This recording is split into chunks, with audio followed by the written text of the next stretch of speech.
Ladies and gentlemen, welcome to the SHW podcast. This is your week in F1. We are your underinformed American buddies talking F1. I'm Tom Delicati here with Brady King and John White. Yo. We've settled in. We've had a few days to digest what happened over the weekend. We've all consumed the Japanese Grand Prix in some form or another and in some timeline or another. So we're going to talk about that today. Some notables from the race in Suzuka or, so far this season.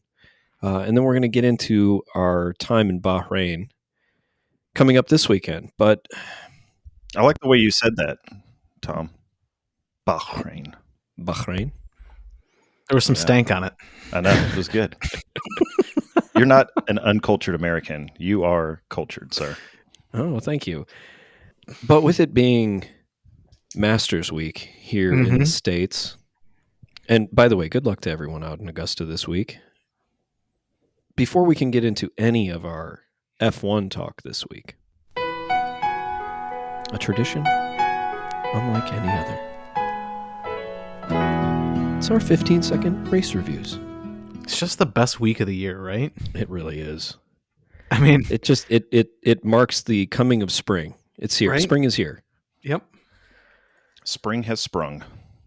Well, I don't mind going first this week.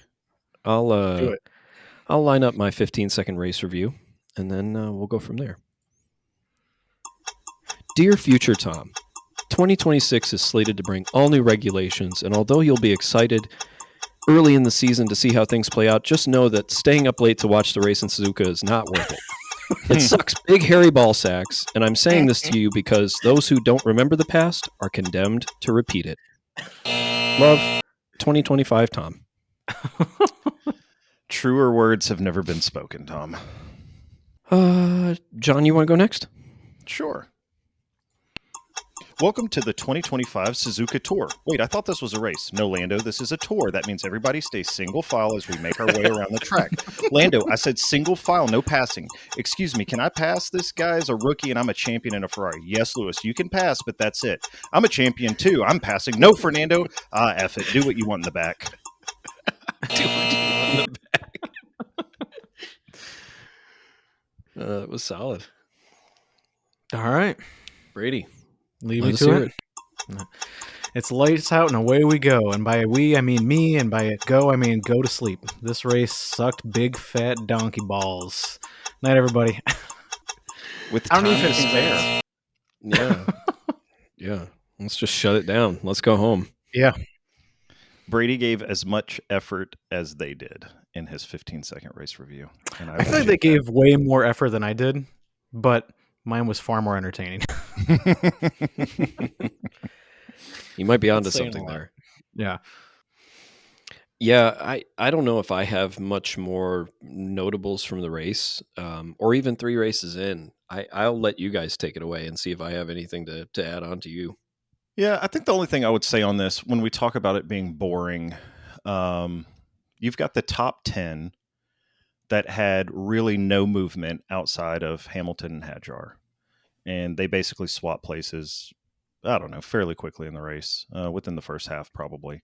And then, 9 position changes total in the entire race out of 20 drivers, and those position Is that changes, a real stat? 9? Yes, because I looked it up and created a little graph. I'd share it with you guys, but it's just an Excel sheet. Yeah. It's just a straight line, right? Yeah. Just a straight line. It was Verstappen, Norris, Piastri, Leclerc, Russell, Antonelli, and then Hamilton and Hadjar switched. Albon stayed the same. B stayed the same, and then Alonso and Gasly switched. And from those places on, we had a little bit of movement outside of Hülkenberg, Ocon, and bringing up the rears extremely far behind. That should have been my 15-second race review. I should have just read the finishing results and then part of the dictionary. Yeah, that would work. I did think it was hilarious that Stroll was like, put me in, Red Bull and watch me beat Max. Yeah. And then you're like, or you could finish 45 seconds behind every single other person in the race in an Aston Martin, because that's pretty fun too. Yeah. I'm not here to toot my own horn, but beep beep. I mean, I did Yeah. call this where he was going to fall back down to earth. I did not expect him to fall back down to last, but I'll take it. That was Earth for Stroll, though, right? Is last. It's true. So, He has yeah. 2 feet firmly planted back on earth. Also known as Canada. Was that where he was driving from? Was he in Canada when they were all in Suzuka? That's the problem. Might have been. Yeah, he was on the wrong There's track. your problem. Need to get yourself a new map. I did. I will admit. So I stayed up late to watch it, and I made it, I think, about 15 laps in, maybe 17 laps in. I think I made it through the first, when the first few people started pitting, and then I'm fairly certain I dozed off after that. I woke back up maybe 20 minutes later, stayed up for 4 minutes, dozed off again, and then woke up and saw the fireworks, like Max Verstappen wins the Japanese Grand Prix. And I'm like, well, time to go to bed. And I didn't even stay up to watch the press conferences or anything because nothing changed. I looked at the timing board. I rewound, 30 minutes. I'm like, I didn't miss a dang thing. I didn't watch the interviews. I didn't watch the podium. I didn't watch the Max Verstappen podcast. I gave up and I went to bed. And I said, what a waste of time. I'll come back next week. Yeah. And this hurts, honestly. I don't know about you, Tom. I really love that track, right? Like, I love the whole experience. Like, everything about Suzuka is great. And to walk away from it's like, watching the Super Bowl and it's a one, there's just a 2-2 tie, 2 safeties, neat. Like, at least I guess that would be kind of exciting. Safeties are kind of neat, right? Like, this is just nothing happened. There was nothing to even talk about. Like, well, what about when somebody passed this? Does that bode well? There was nothing happened. Nobody passed anybody. It's a 0-0 baseball game where nobody even made it on base. Yeah. It's a 0-0 soccer game with one shot on target the entire game. Would you say you love this track? So I guess I'm questioning what made it different this time than historically it being a more exciting race, because this year obviously was not. So I'm trying to think back to last year and whether there was like more passing. I know this historically has not been an extremely pass happy track, but in the era of DRS, we're more pinned down because the cars can only pass under DRS. Like, that's the only thing that these cars are capable of doing anymore. And when you have a track with only one DRS zone, and even that's kind of sketchy, as Doohan found during practice 2, this just isn't really a track that you can. Feet. Yeah, exactly. This just isn't a track where that can happen. But then there's other parts to it that I think are kind of interesting. So, like, these cars, the way they're built right now, I'm wondering if F1 has a problem. So this year, or the regulations that we went into now, were supposed to regain downforce through like all the like the under part of the car, right, the underside of the car, and they were supposed to promote closer racing by having less dirty air. And yet, after a round or 2 of this year, we seem to be hearing that the teams have clawed that back. So now the cars are producing a lot more dirty air, which is making the chasing cars have to like slide around and maintain their tires more, which makes it very hard for them to go passing. And then on top of that, we have tire strategies that are basically just, pencil everybody in from mediums to hards, right? Or hards to mediums, one of the two. Like, we don't have multiple tire strategies. So you have to make your mediums last 30 laps. You got to make your hards last 40 laps. So you can't afford to go hunting. You have to like just milk it the whole way through, which just makes for some really boring racing. Yeah, I think you're hitting the nail on the head here. Part of what I am thinking about with the regulations, one, it was to promote better wheel-to-wheel racing and cars following closer behind. Mm-hmm. And that happened for about half a season back in 2022 or whenever it was, when these regulations were when they first came out. And it was exciting. I mean, I remember like multiple lap battles between people, even 2 seasons ago. Last year, I didn't see that as much, and it's because they've figured out, again, how to produce dirty air so people can't follow them. And this is just this is the constant battle between like antivirus programmers and hackers. It's like, who's going to get one step ahead of the other, and they're constantly battling to try and find, where can we get ahead? Where can we get you in a virus? and get your, scam you out or whatever, and how can we protect you from that virus? So it's like, it is kind of that cat and mouse game that happens over the course of a regulation set, which I don't think is new. I think that's probably happened forever. Everybody's just trying to come up with the competitive advantage that they can find. My problem is that Pirelli has made tires that don't wear out. Or if they do, they're choosing the wrong set to bring to that track or whatever. But everybody has decided that the time lost for a second stop in most tracks, in most races, is way more detrimental than just milking your tires and making them last. It's Russell in Spa last year, who, even though he got disqualified, he turned it into a one stop because he's just like, I can make these tires last. We can milk it because they just don't wear out. And everybody else thought they were going to wear out. Well, and that's a huge change from last year, because the 2024 Suzuka race had the most pit stops in any race. So they had 46 pit stops in 24, which means most teams were on a 2 pit stop strategy and some did 3. And was it wet last year? That's a great question to which or I maybe have not it was the answer. 2. It was a couple years. Maybe it was a couple years ago. I'm sorry. I didn't mean to derail your train of thought. No, there, John. I was just Please saying continue. most teams this year had a 1 pit stop strategy. So you had half as many pit stops this year as you did last year. And to your point, people are on the tires longer. They're making them last. They're not being as aggressive. And so you pretty much get an order, and unless strategy takes place, which McLaren still was doing some weird things with deciding whether or not they were going to switch positions or not. And Albon obviously was pretty upset at some of the strategy calls at Williams as he's yelling over the radio. Like, unless strategy comes into play, it seems like everybody just filed in order and decided that that was a good place for them to end 53 laps later. I really didn't see considerable gaps growing either between positions. It was just that not just where you were is where you stayed, but you weren't gaining considerable ground and you weren't losing considerable ground either. It's like someone was just setting the pace ahead of you and you just decided, I'm going to follow them a couple seconds behind. Yeah. I mean, I'm saying this having slept through more than half the race, but when I was awake, that was what I was seeing. That was pretty much the entire race. I mean, like the top 3, I know in particular was the one that we focus on the most, but I mean, anytime that like Piastri got close to Lando, then Lando would just pull away. Or anytime Lando got anywhere near Max would just go through the switchback, the 180-degree turn, and just pull away. Like, there was just no way that you could make any like real closing maneuver anywhere on that track. And it was up and down the boards. I mean, there was only a couple, like you said, a couple of places that teams could be able to pass. I was kind of surprised. Like I thought Yuki was going to qualify better. I mean, I said I thought my prediction was he was going to be in the top 7.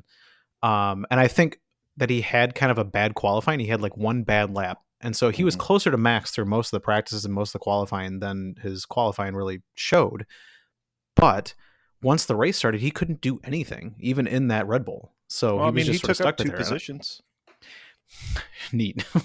Well, I mean, yeah, you're right. But here's the thing. Like, well, I take that back. Yuki gained 3 spots. Doohan gained 4. Mm-hmm. Alonso gained 2. Hamilton gained 1, and everybody else lost. So, like, in the grand scheme of like how many spots were you able to overtake? Like, he had the second best day from an overtake perspective. But there was no significant strategy advantage to the undercut. You just weren't gaining the ground, and unless you were, taking advantage of like the most exciting thing that happened was Lando cutting the lawn out of the pit stop. Yeah, because they were the closest. They were the closest they were going to be all race. What was that? Was that a burp? What? Close?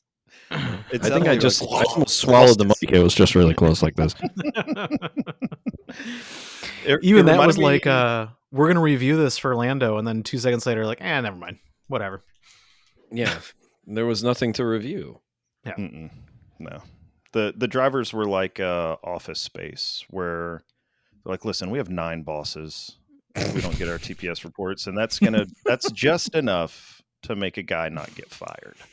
Right? We're not trying to excel here. We just don't want to get fired. They kept replaying Max coming out of the pit lane and Lando next to him. And I mean, I'm a Lando homer. I'm a McLaren guy. I kept looking for, is there something that Max did to make me hate him or to make me think like, oh, he did this to him? But there really wasn't anything there. I came to the conclusion that everybody else did, that was perfectly normal for him to drive on that pit lane that way, and he didn't do anything out of the ordinary, and everybody goes on with life. So I don't know, there was nothing to complain about. So I think we just forget this weekend happened. We move on to next week. Yeah, pretty much. Works for me. Okay, cool. Well, let's take a quick break, and after that we'll talk quickly about Bahrain. We'll review our top 5, bottom 5 picks. Bahrain. And, go from there.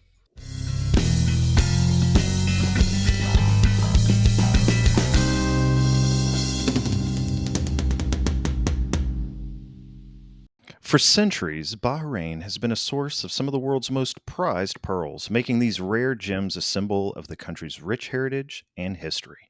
Now that same heritage is brought to you. Introducing the Bahrain Pearl Necklace. Want to give your significant other a pearl necklace, but have never done it or know if she'll like it?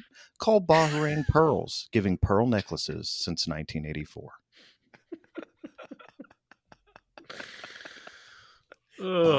Bahrain Pearls. Is that a .com or a? How do we get there?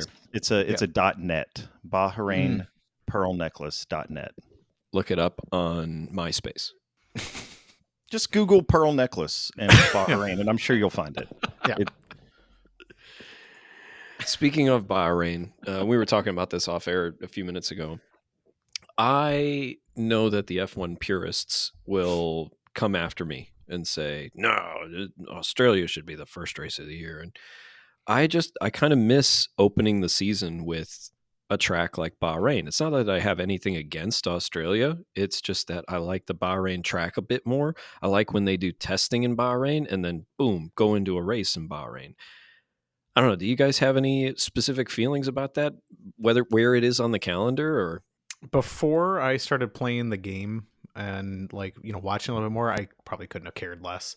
But driving that track in particular is quite a bit of fun. It's one of the reasons why I like the Suzuka track, right? Suzuka is just a lot of fun to drive, so you kind of want to get pumped for it.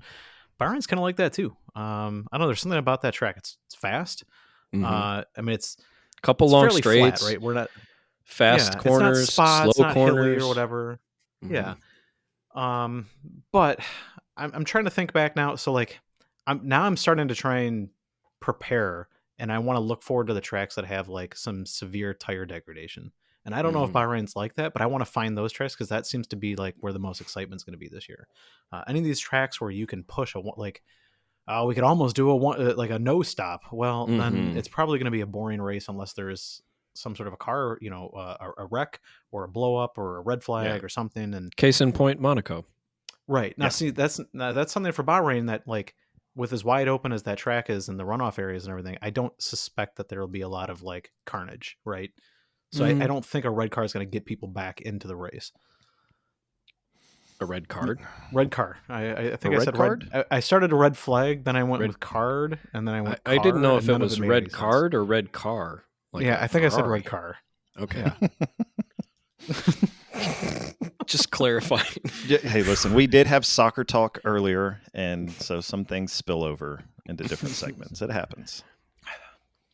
I'm with Brady. I like the speed of this track. I think I like it earlier in the season for two reasons. It's fast and exciting. So that's kind of 1A and B. And number two, when I get back into the F1 season, I don't want to watch a midnight race. I don't want to watch a 2 a.m. race, but I really like a 10 a.m. Sunday race. Those are great races to watch. I like an 8 a.m. Sunday race for those of us across the pond over here in the States. Like, watching a race at midnight kind of sucks sometimes. And especially to Tom's point earlier, when you're staying up to watch this race and it's a huge letdown, I want those hours back, and you can't get them back. But 8 o'clock on a Sunday, I'm already up drinking some coffee. Let's go.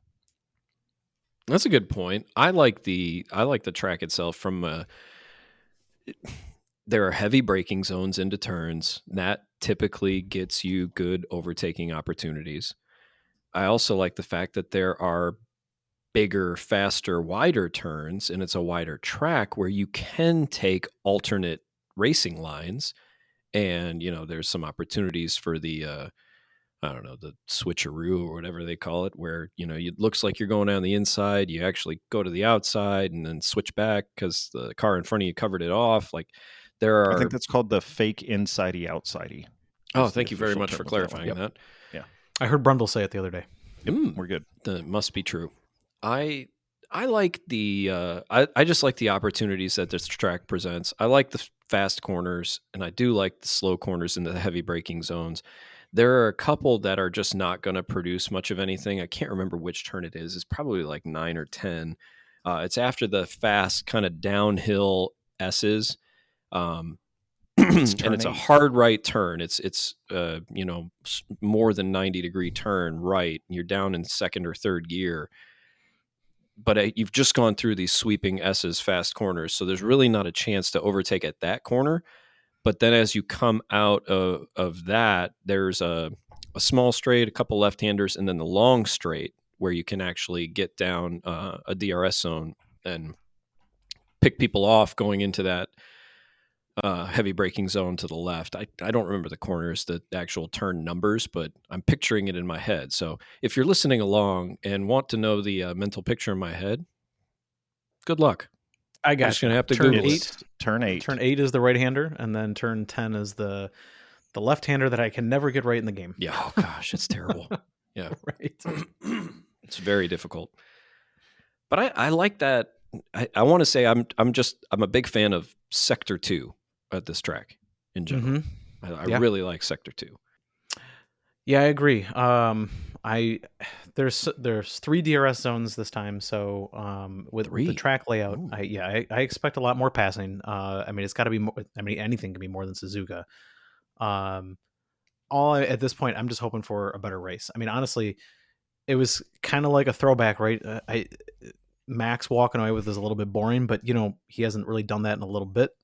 So it's kind of okay. I just don't want to see. I don't want to see any driver walk away with it. It's so boring. So I don't really care who wins. Just give me some action. Give me something. Tire strategies.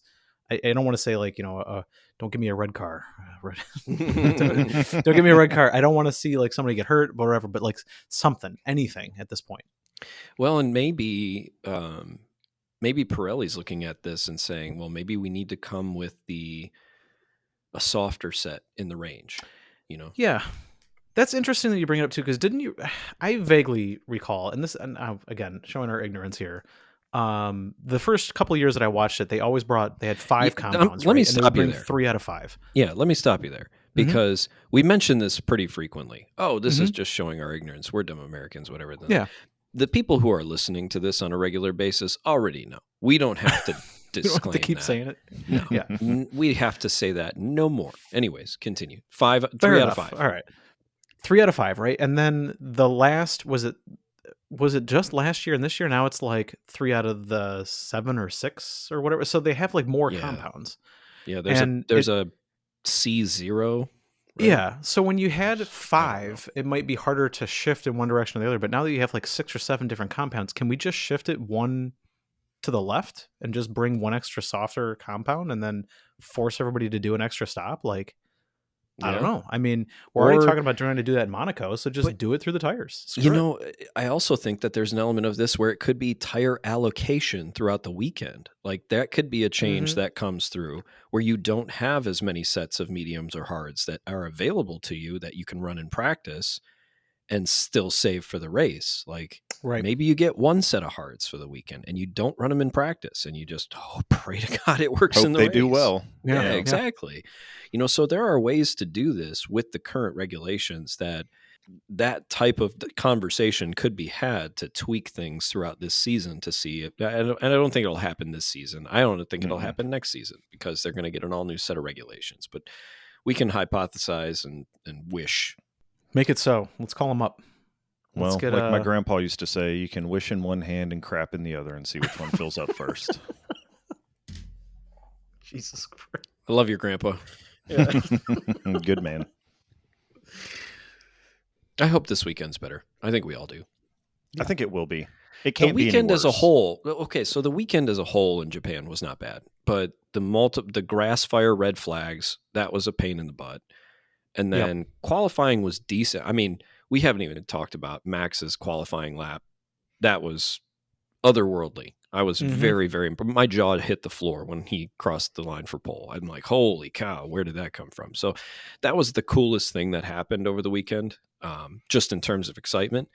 So the weekend as a whole wasn't a total stinker, but the race was. So I hope Bahrain shows us that the entire weekend, including the race, can be more enjoyable from the fans' perspective. Can we do was there any person besides Max that showed you anything this weekend? Can we take anything away? Like as a whole. So not even, I mean, obviously we didn't have a whole lot of passing. I have one in mind, and so maybe I'm spoiling it already, but Well, go ahead. All right. Ollie. Yeah. Way to go, Ollie. Finished 10th, right? Oh God, where did he 10th, actually finish? something like Because he that. qualified finished higher. 10th. Thank you. Yeah. He started 10th and finished 10th. Right. So putting that crap car in Q3 seems like it's going to take a lot of effort this year. But I mean, he soundly is kicking the crap out of Ocon. And this weekend, I thought that was a good step forward for him. Maybe a little bit of confidence builder too. We're just 2 weeks, removed from him not having a very good race weekend. So yeah, good job. So our top 5, bottom 5 picks from last week. We all started the week level on points. Mm-hmm. Nobody got their 3-pointers. Did you know that? Nope. I was Brady, close. what was your 3-pointer? Yuki 7th or better. Yes. And John? It was supposed to be a Piastri podium, and then you guys made me say P2 or higher. Luckily for Tom. you guys. Long distance high five, buddy. Attaboy. Jerks. I'm glad we put our foot down on that one. And mine was Alpine were going to score points. So none of us hit on our 3-pointers. It did not work out well. However, we started the week level on points, and there are no ties this week. In 3rd place. Mm-hmm. With 18 points, John White.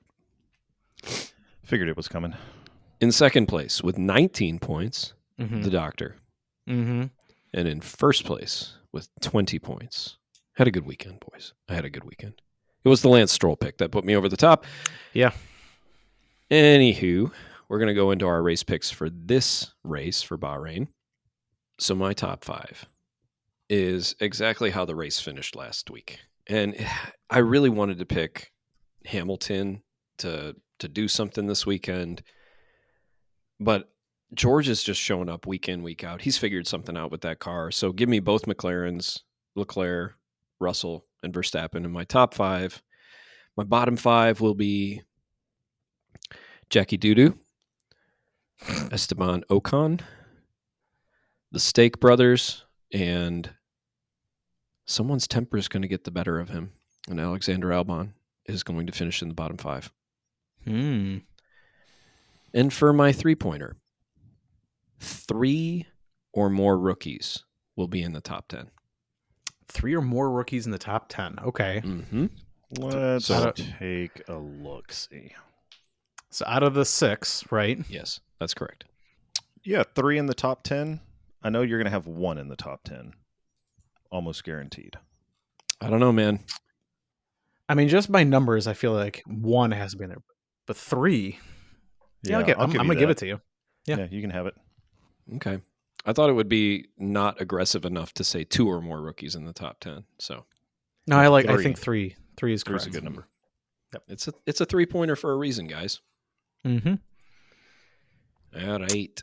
So all right, going in order, the Doctor. All right, so top 5. It's pretty bone stock, right? Max, Lando, Leclerc, Piastri, Russell. Way to copy me. I know. I mean, it sounds boring, but like that's the easy ones to pick, right? Like it's just I don't see any movement. Yeah, there. Yeah. The bottom's more interesting. I mean, we'll mix it up a little bit here, but there's a couple of picks that are just penciled in. So give me a Bort, give me a Hulk, give me a Do. And then after that, I'm going to go with Gasly and 1 Liam. I like those picks. I do too, especially Gasly. For the tray? All right. I'm going to run it back from last week. I think this week, maybe, can I go with Yuki top 7 here? I'm okay with it. I'll take it. All right. But each week that goes by from this point, it has to go Yeah. up a number. So next week it'll be top 6. It'd The be week the after it'll be 6 top and then 5. Yeah. Juani Blanco. Give me a pair of McLarens, a pair of Mercs. I'm just confirming. Are these your top 5 or your bottom 5? These are my top 5. Okay, just making sure. He's going way off the rails. He's got to do something to swing this around. That's right. Pair of McLarens, pair of Mercs, and a Max. Okay. And my bottom, give me some steak. Give me some doo-doo. Throw a little Law in there and wrap it up with a Lance Stroll. Okay. Three-pointer. Three-pointer. Haas will surpass Williams after this weekend. Difference is 4 points, 15 and 19. Ooh. So Haas has got to Passes. get 5 points. That is correct. Yeah, so they can't be tied. Yep. That's no tie. They have to surpass And this is not a them. sprint week. It is so- not. Yeah, you can have that. Take it. Okay. Yeah. Take it. Take all of it. I will. All right. Those are your picks. That's Bahrain. Next week? Same time? Same place? Probably. Well, I John's think on a so. call. Never mind. Same time works for me. This is business happening in real time. In We're real watching time, John yep. take his cell phone call. All right. We'll chat with you next week. Until then, thank you very much for listening, and we'll see you then.